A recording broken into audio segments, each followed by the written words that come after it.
Welcome to Beyond Fuses, a video demystifying the essential role of voltage protector circuits in modern homes and electrical installations. Electricians know that fuses protect against current. But what happens when the voltage changes? Conventional fuses fall short in handling voltage fluctuations. Conventional fuses protect against overcurrent and short circuits, reacting to thermal or magnetic force. However, they ignore voltage fluctuations. Voltage protectors, in contrast, guard against overvoltage and undervoltage, using electronic RMS monitoring and digital logic for millisecond reactions. Voltage spikes are transient surges that exceed the insulation rating of appliance circuitry. A microsecond spike can instantly fry a TV motherboard, even while a standard circuit breaker remains closed, illustrating the need for voltage protection. A protection circuit has three main stages: a sensing stage that scales line voltage, a logic processor that calculates RMS values and checks thresholds, and a switching element, typically a high-capacity relay that physically disconnects the load.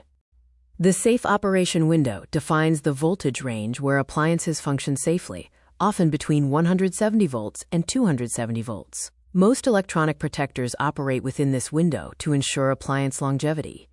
Data shows that 45% of modern electronics failures are due to overvoltage and surges, and 30% are due to undervoltage or sags, which cause motor burnout. Only 25% is attributed to component wear.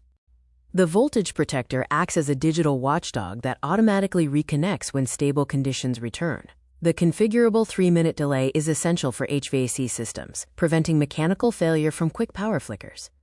Surge protective devices, or SPDs, handle microsecond lightning or switching events by diverting energy. Voltage protectors handle longer duration events like neutral faults and grid issues by isolating the circuit. Unlike sacrificial SPDs, voltage protectors are reusable and protect against low voltage. Voltage protection is critical for sensitive loads like refrigerators, preventing motor burn during brownouts, smart home devices, safeguarding microchips, and EV chargers, avoiding expensive board replacements due to grid instability. The economics of protection are clear. The average appliance loss per event is around $2,500, while the cost of a full home protector is about $150. A single event pays for lifetime protection.